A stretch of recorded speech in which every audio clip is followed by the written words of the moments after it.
Read by Ken Tolber. The Door in the Wall. One confidential evening, not 3 months ago, Lionel Wallace told me this story of the door in the wall, and at the time I thought that, so far as he was concerned, it was a true story.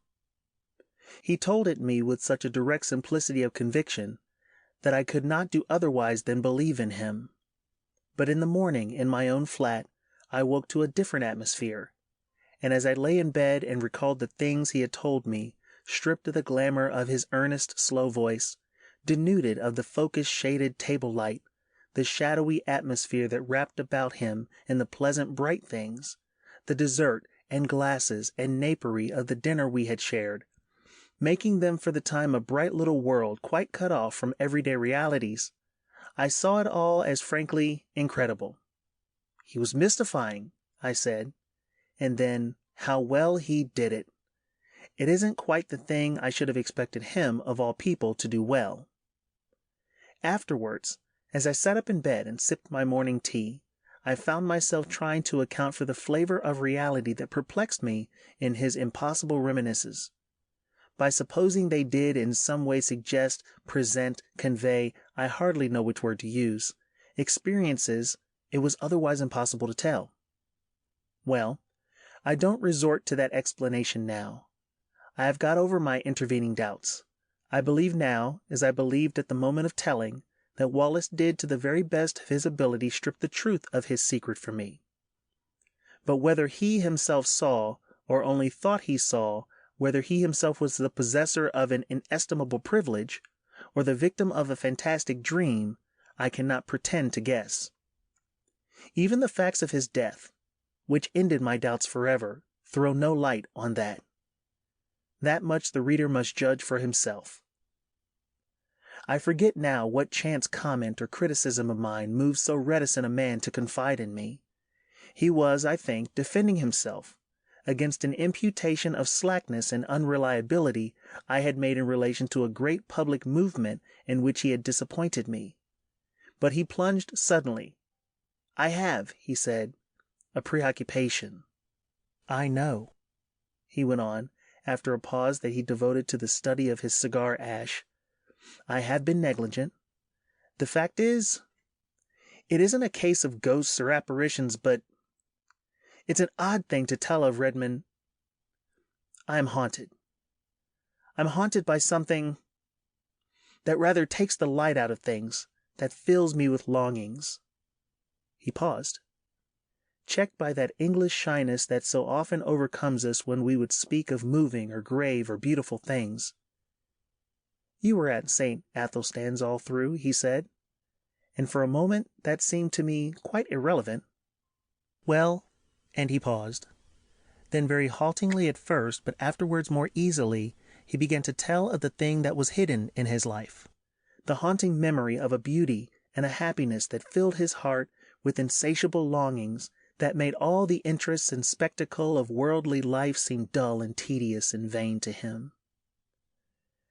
Now that I have the clue to it, the thing seems written visibly in his face.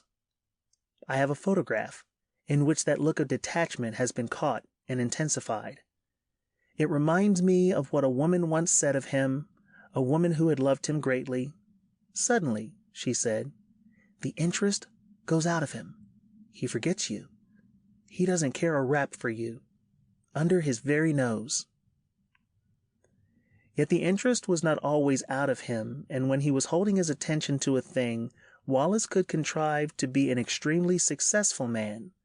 His career indeed is set with successes. He left me behind him long ago. He soared up over my head and cut a figure in the world that I couldn't cut anyhow. He was still a year short of 40, and they say now that he would have been in office and very probably in the new cabinet if he had lived.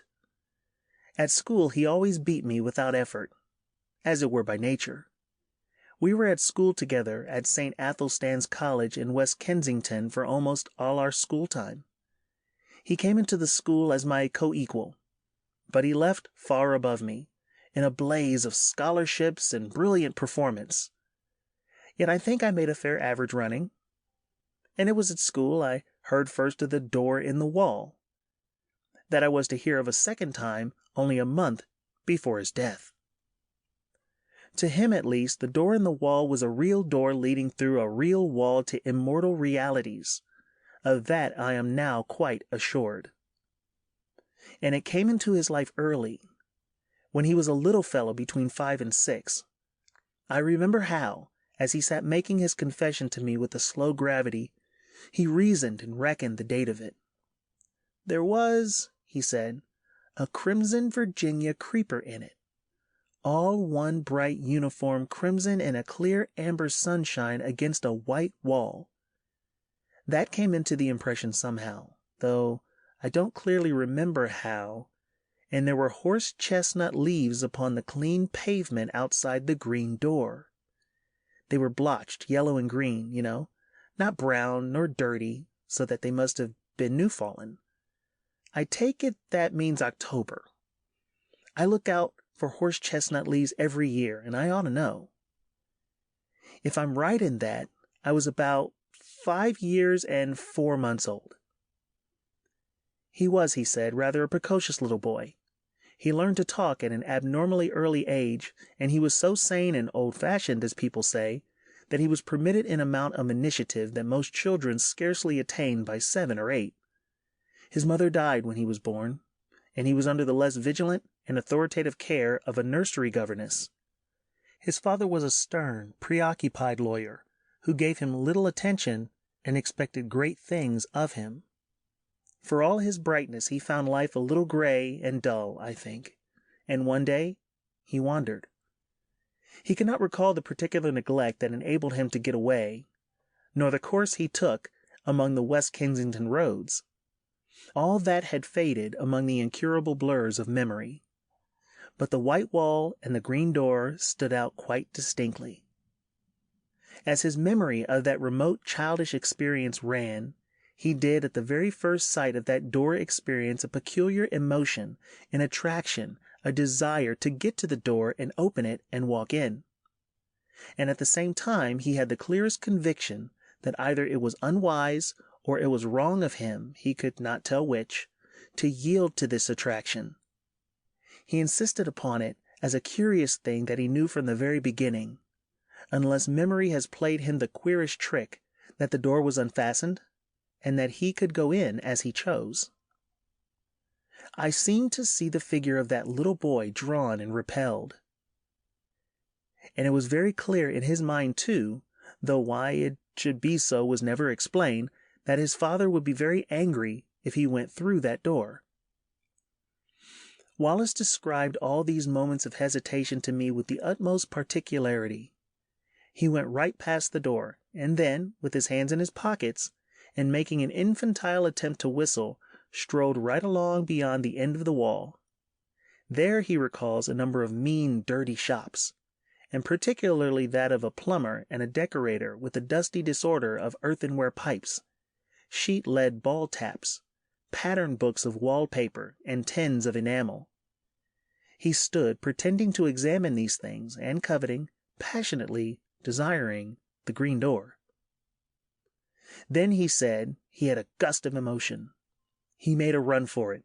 Lest hesitation should grip him again, he went plump with outstretched hand through the green door and let it slam behind him. And so, in a trice, he came into the garden that has haunted all his life. It was very difficult for Wallace to give me his full sense of that garden into which he came. There was something in the very air of it that exhilarated, that gave one a sense of lightness and good happening and well-being. There was something in the sight of it that made all its color clean and perfect and subtly luminous. In the instant of coming into it, one was exquisitely glad, as only in rare moments and when one is young and joyful one can be glad in this world, and everything was beautiful there. Wallace mused before he went on telling me. "You see," he said, with the doubtful inflection of a man who pauses at incredible things, "there were 2 great panthers there. Yes, spotted panthers. And I was not afraid. There was a long, wide path with marble-edged flower borders on either side, and these two huge velvety beasts were playing there with a ball. One looked up and came towards me, a little curious as it seemed. It came right up to me, rubbed its soft round ear very gently against the small hand I held out, and purred. It was, I tell you, an enchanted garden, I know. And the size, oh, it stretched far and wide, this way and that. I believe there were hills far away. Heaven knows where West Kensington had suddenly got to. And somehow it was just like coming home.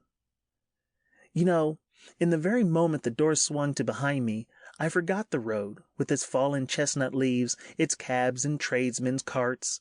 I forgot the sort of gravitational pull back to the discipline and obedience of home. I forgot all hesitations and fear, forgot discretion, forgot all the intimate realities of this life. I became in a moment a very glad and wonder-happy little boy, in another world. It was a world with a different quality, a warmer, more penetrating and mellower light, with a faint clear gladness in its air and wisps of sun-touched cloud in the blueness of its sky. And before me ran this long wide path, invitingly, with weedless beds on either side, rich with untended flowers and these two great panthers. I put my little hands fearlessly on their soft fur and caressed their round ears and the sensitive corners under their ears and played with them, and it was as though they welcomed me home.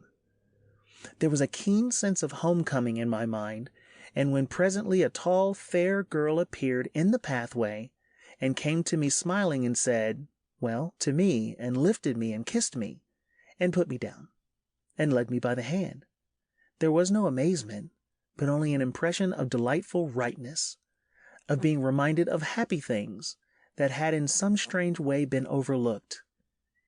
There were broad steps, I remember, that came into view between spikes of delphinium, and up these we went to a great avenue between very old and shady dark trees.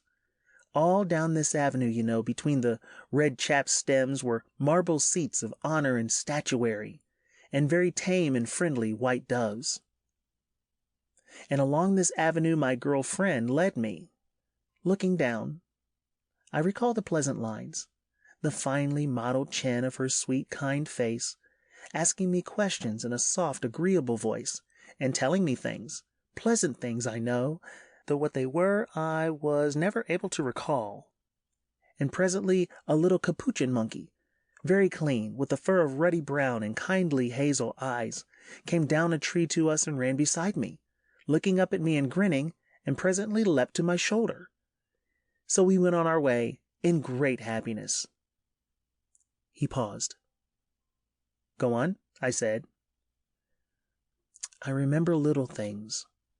We passed an old man musing among laurels, I remember, in a place gay with paroquets, and came through a broad shaded colonnade to a spacious cool palace full of pleasant fountains, full of beautiful things, full of the quality and promise of heart's desire.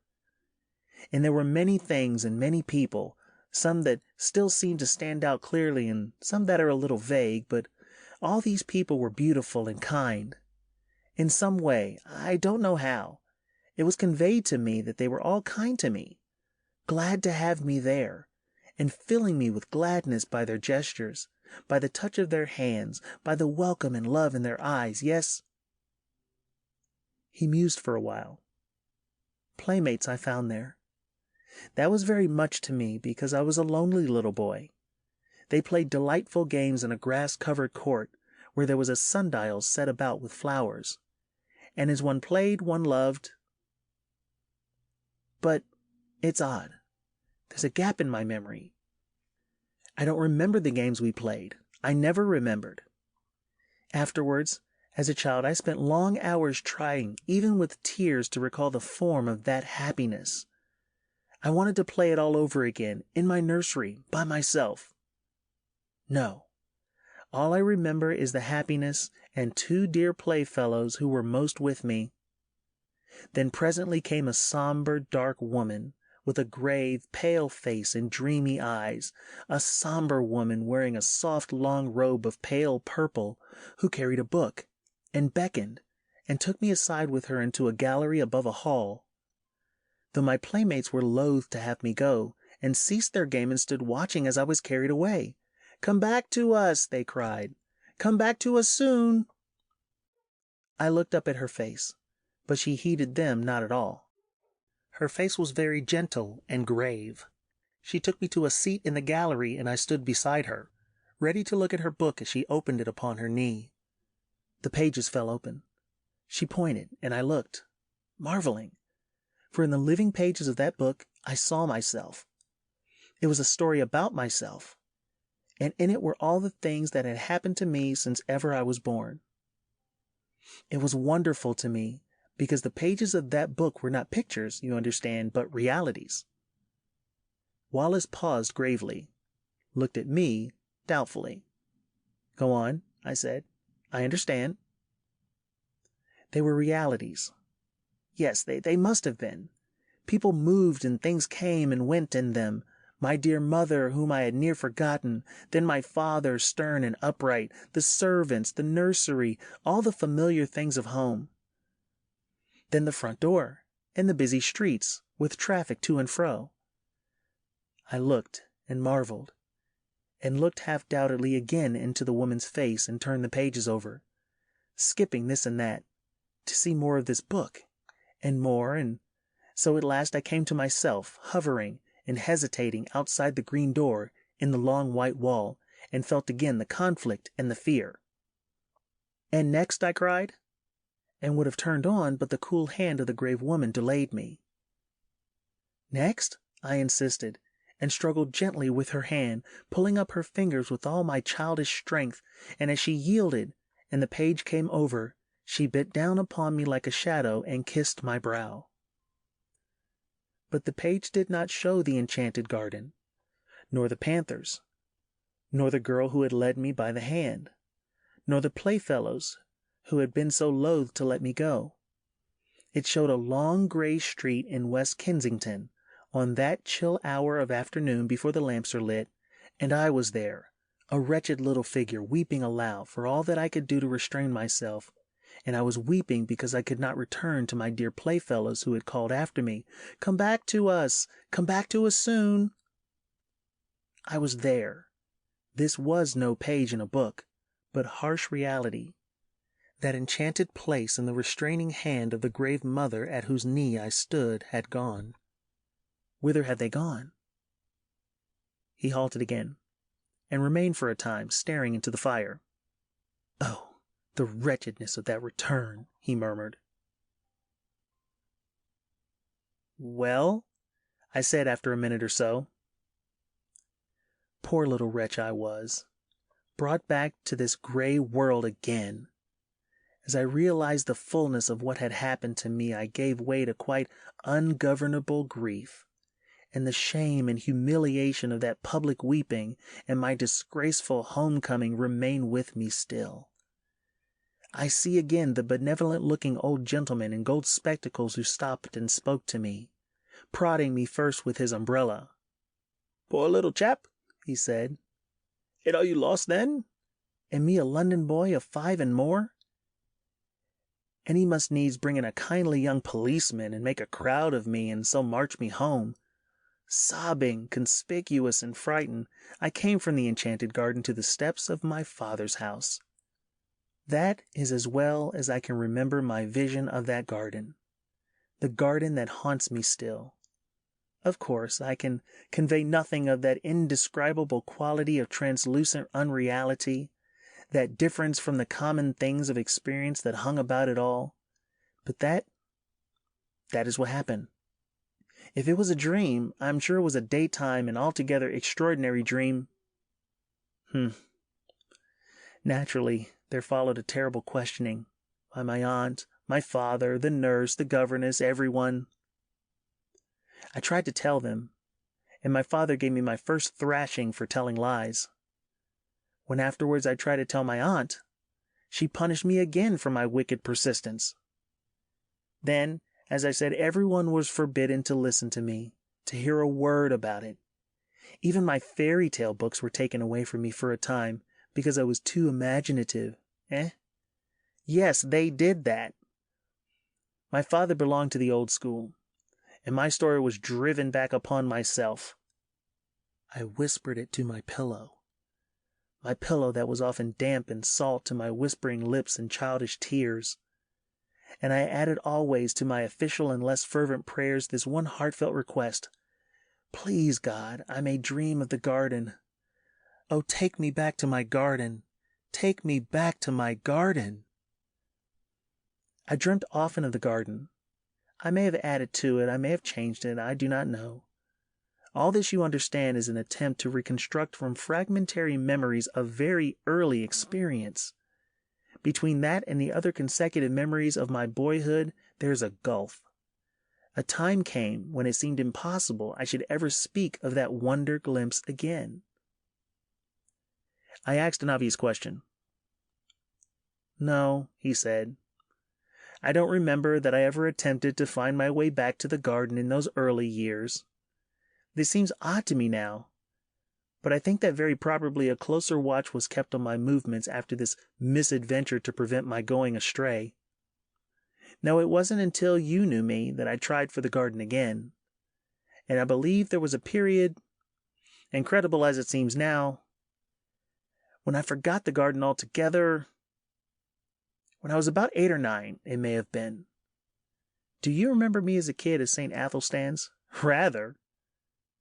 I didn't show any signs, did I, in those days of having a secret dream? He looked up with a sudden smile. Did you ever play Northwest Passage with me? No, of course you didn't come my way. It was sort of a game, he went on, that every imaginative child plays all day. The idea was the discovery of a Northwest Passage to school. The way to school was plain enough. The game consisted in finding some way that wasn't plain, starting off 10 minutes early in some almost hopeless direction, and working one's way round through unaccustomed streets to my goal. And one day I got entangled among some rather low-class streets on the other side of Campden Hill, and I began to think that for once the game would be against me and that I should get to school late. I tried rather desperately a street that seemed a cul-de-sac and found a passage at the end. I hurried through that with renewed hope. I shall do it yet, I said, and passed a row of frowsy little shops that were inexplicably familiar to me, and behold, there was my long white wall and the green door that led to the enchanted garden. The thing whacked upon me suddenly. Then, after all, that garden, that wonderful garden, wasn't a dream. He paused. I suppose my second experience with the green door marks the world of difference there is between the busy life of a schoolboy and the infinite leisure of a child. Anyhow, the second time I didn't for a moment think of going in straight away. You see, for one thing, my mind was full of the idea of getting to school in time, set on not breaking my record for punctuality. I must surely have felt some little desire at least to try the door. Yes, I must have felt that. But I seem to remember the attraction of the door mainly as another obstacle to my overmastering determination to get to school. I was immediately interested by this discovery I had made, of course. I went on with my mind full of it, but I went on. It didn't check me. I ran past tugging out of my watch, found I had 10 minutes still to spare, and then I was going downhill into familiar surroundings. I got to school breathless, it is true, and wet with perspiration, but in time. I can remember hanging up my coat and hat, went right by it and left it behind me. Odd, eh? He looked at me thoughtfully. Of course, I didn't know then that it wouldn't always be there. Schoolboys have limited imaginations. I suppose I thought it was an awfully jolly thing to have it there, to know my way back to it, but there was the school tugging at me. I expect I was a good deal distraught and inattentive that morning, recalling what I could of the beautiful strange people I should presently see again. Oddly enough, I had no doubt in my mind that they would be glad to see me. Yes, I must have thought of the garden that morning just as a jolly sort of place to which one might resort in the interludes of a strenuous scholastic career. I didn't go that day at all. The next day was a half-holiday, and that may have weighed on me. Perhaps, too, my state of inattention brought down impositions upon me and docked the margin of time necessary for the detour. I don't know. What I do know is that in the meantime the enchanted garden was so much upon my mind that I could not keep it to myself. I told, what's his name? A ferrety-looking youngster we used to call Squiff. Young Hopkins, said I. Hopkins it was. I did not like telling him. I had a feeling that in some way it was against the rules to tell him, but I did. He was walking part of the way home with me. He was talkative, and if we had not talked about the enchanted garden, we should have talked of something else, and it was intolerable to me to think about any other subject, so I blabbed. Well, he told my secret. The next day in the play interval, I found myself surrounded by a half-dozen bigger boys, half teasing and wholly curious to hear more of the enchanted garden.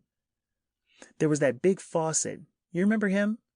And Carnaby and Morley Reynolds. You weren't there by any chance? No, I think I should have remembered if you were. A boy is a creature of odd feelings. I really believe, in spite of my secret self-disgust, a little flattered to have the attention of these big fellows. I remember particularly a moment of pleasure caused by the praise of Crawshaw. You remember Crawshaw, Major, the son of Crawshaw the composer, who said it was the best lie he had ever heard. But at the same time, there was a really painful undertow of shame at telling what I felt was indeed a sacred secret. That beast Fawcett made a joke about the girl in green. Wallace's voice sank with the keen memory of that shame. I pretended not to hear, he said. Well, then Carnaby suddenly called me a young liar and disputed with me when I said the thing was true. I said I knew where to find the green door, could lead them all there in 10 minutes. Carnaby became outrageously virtuous and said I'd have to, and bear out my words or suffer. Did you ever have Carnaby twist your arm? Then perhaps you'll understand how it went with me. I swore my story was true. There was nobody in the school then to save a chap from Carnaby, though Crawshaw put in a word or so. Carnaby had got his game. I grew excited and red-eared and a little frightened. I behaved altogether like a silly little chap, and the outcome of it all was that instead of starting alone for my enchanted garden, I led the way presently, cheeks flushed, ears hot, eyes smarting, and my soul one burning misery and shame, for a party of 6 mocking, curious, and threatening schoolfellows. We never found the white wall and the green door. You mean? I mean, I couldn't find it. I would have found it if I could. And afterwards, when I could go alone, I couldn't find it. I never found it. I seem now to have been always looking for it through my schoolboy days, but I've never come upon it again. Did the fellows make it disagreeable? Beastly. Carnaby held a council over me for wanton lying. I remember how I sneaked home and upstairs to hide the marks of my blubbering. But when I cried myself to sleep at last, it wasn't for Carnaby, but for the garden, for the beautiful afternoon I had hoped for the sweet, friendly women and the waiting playfellows and the game I had hoped to learn again, that beautiful forgotten game. I believe firmly that if I had not told, I had bad times after that, crying at night and wool gathering by day. For 2 terms I slackened and had bad reports. Do you remember? Of course you would. It was you. Your beating me in mathematics that brought me back to the grind again. For a time, my friend stared silently into the red heart of the fire. Then he said, I never saw it again until I was 17. It leapt upon me for the 3rd time as I was driving to Paddington on my way to Oxford and a scholarship.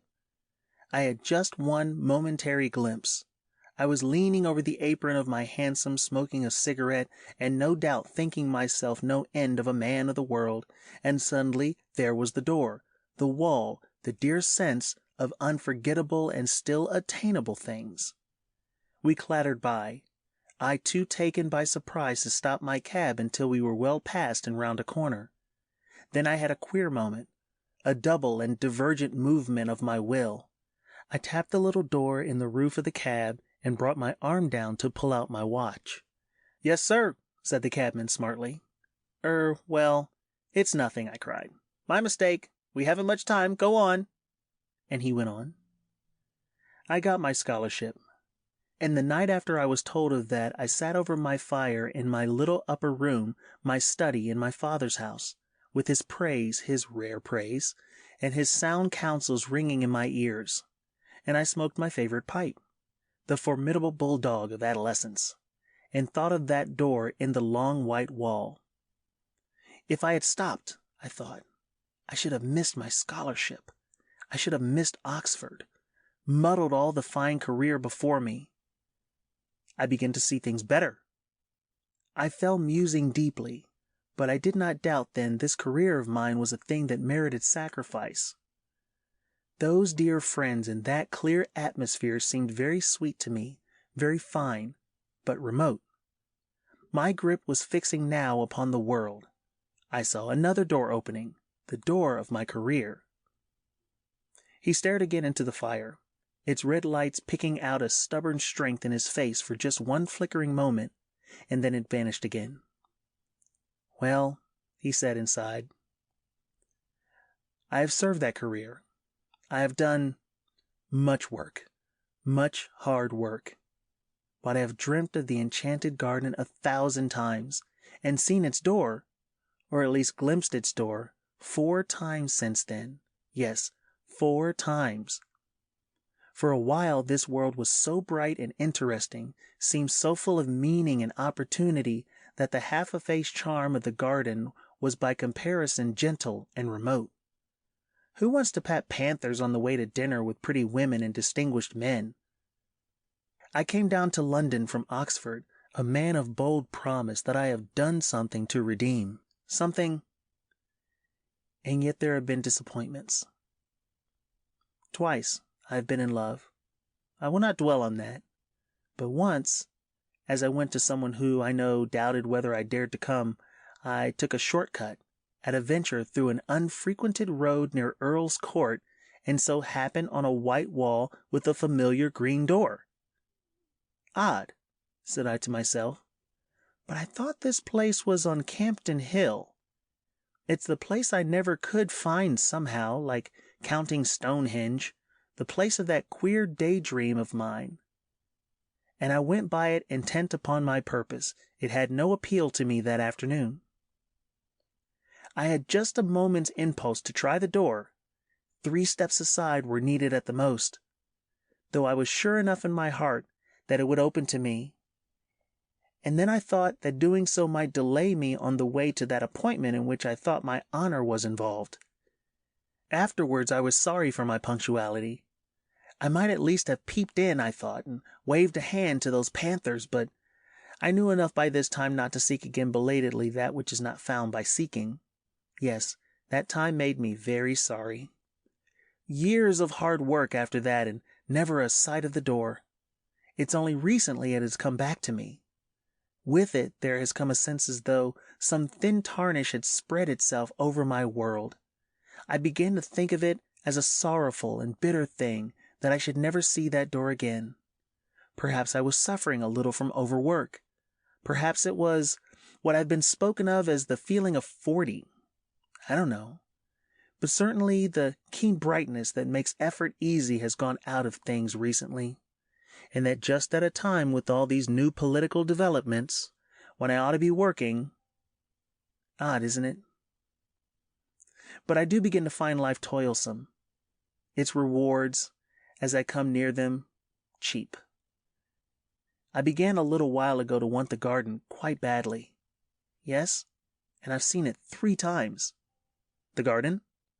No, the door. And I haven't gone in. He leaned over the table to me with an enormous sorrow in his voice as he spoke. Thrice I've had my chance. Thrice! If ever that door offers itself to me again, I swore I will go in out of this dust and heat, out of this dry glitter of vanity, out of these toilsome futilities. I will go and never return. This time I will stay. I swore it. And when the time came, I didn't go. 3 times in 1 year have I passed that door and failed to enter.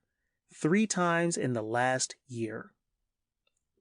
The first time was on the night of the snatch division of the Tenants' Redemption Bill, on which the government was saved by a majority of 3. You remember? No one on our side, perhaps very few on the opposite side, expected the end that night. Then the debate collapsed like eggshells. I and Hotchkiss were dining with his cousin at Brentford. We were both unpaired, and we were called up by telephone and set off at once in his cousin's motor. We got in barely in time, and on the way we passed my wall and door, livid in the moonlight, blotched with hot yellow as the glare of our lamps lit it, but unmistakable. "My God!" cried I. "What?" said Hotchkiss. "Nothing," I answered, and the moment passed. "I've made a great sacrifice," I told the whip as I got in. "They all have," he said, and hurried by. I do not see how I could have done otherwise then, and the next occasion was as I rushed to my father's bedside to bid that stern old man farewell. Then, too, the claims of life were imperative. But the third time was different. It happened a week ago. It fills me with hot remorse to recall it. I was with Gurker and Ralphs. It's no secret, now you know, that I've had my talk with Gurker. We had been dining at Frobisher's, and the talk had become intimate between us. The question of my place in the reconstructed ministry lay always just over the boundary of the discussion. Yes. That's all settled. It needn't be talked about yet, but there's no reason to keep a secret from you. Yes. Thanks. But let me tell you my story. Then, on that night, things were very much in the air. My position was a very delicate one. I was keenly anxious to get some definite word from Gurker, but was hampered by Ralph's presence. I was using the best power of my brain to keep that light and careless talk not too obviously directed to the point that concerns me. I had to. Ralph's behavior since has more than justified my caution. Ralph's, I knew, would leave us beyond the Kensington High Street, and then I could surprise Gurker by a sudden frankness. One has sometimes to resort to these little devices. And then it was that in the margin of my field of vision I became aware once more of the white wall, the green door before us down the road. We passed it talking. I passed it. I can still see the shadow of Gurker's marked profile, his opera hat tilted forward over his prominent nose, the many folds of his neck wrap going before my shadow and Ralph's as we sauntered past. I passed within 20 inches of the door. If I say good night to them and go in, I asked myself, what will happen? And I was all a-tingle for that word from Gurker. I could not answer that question in the tangle of my other problems. They will think me mad, I thought. And suppose I vanish now? Amazing disappearance of a prominent politician. That weighed with me. 1,000 inconceivably petty worldlinesses weighed with me in that crisis. Then he turned on me with a sorrowful smile, and speaking slowly, "Here I am," he said. "Here I am," he repeated. "And my chance is gone from me. 3 times in 1 year the door has been offered me, the door that goes into peace, into delight, into a beauty beyond dreaming, a kindness no man on earth can know, and I have rejected it, Redmond, and it is gone." "How do you know?" I know. I am left now to work it out, to stick to the tasks that held me so strongly when my moments came. You say I have success, this vulgar, tawdry, irksome, envied thing, I have it.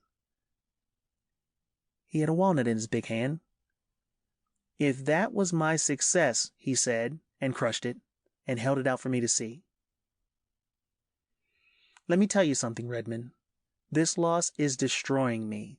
For 2 months, for 10 weeks nearly now, I have done no work at all, except the most necessary and urgent duties. My soul is full of inappeasable regrets. At nights, when it is less likely I shall be recognized, I go out. I wander. Yes, I wonder what people would think of that if they knew. A cabinet minister, the responsible head of that most vital of all departments, wandering alone, grieving, sometimes near audibly lamenting, for a door, for a garden. I can see now his rather pallid face, and the unfamiliar somber fire that had come into his eyes. I see him very vividly tonight. I sit recalling his words, his tones, and last evening's Westminster Gazette still lies on my sofa containing the notice of his death. At lunch today the club was busy with him and the strange riddle of his fate. They found his body very early yesterday morning in a deep excavation near East Kensington Station. It is one of 2 shafts that have been made in connection with an extension of the railway southward.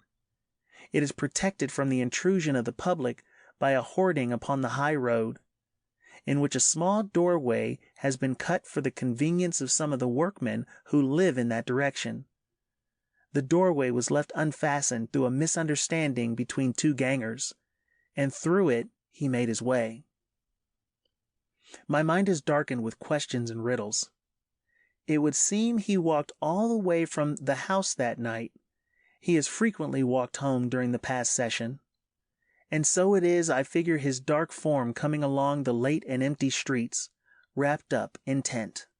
And then, did the pale electric lights near the station cheat the rough planking into a semblance of white? Did that fatal unfastened door awaken some memory? Was there, after all, ever any green door in the wall at all? I do not know. I have told his story as he told it to me. There are times when I believe that Wallace was no more than the victim of the coincidence between a rare but not unprecedented type of hallucination and a careless trap, but that indeed is not my profoundest belief.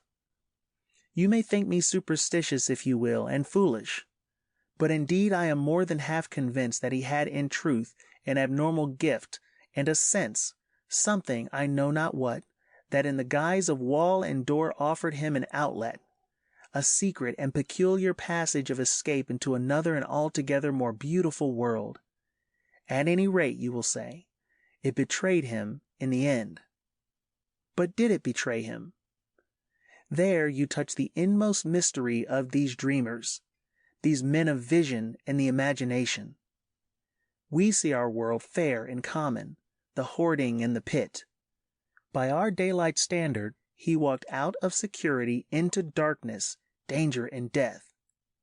But did he see like that? End of The Door in the Wall by H.G. Wells. Recorded by Ken Tolber.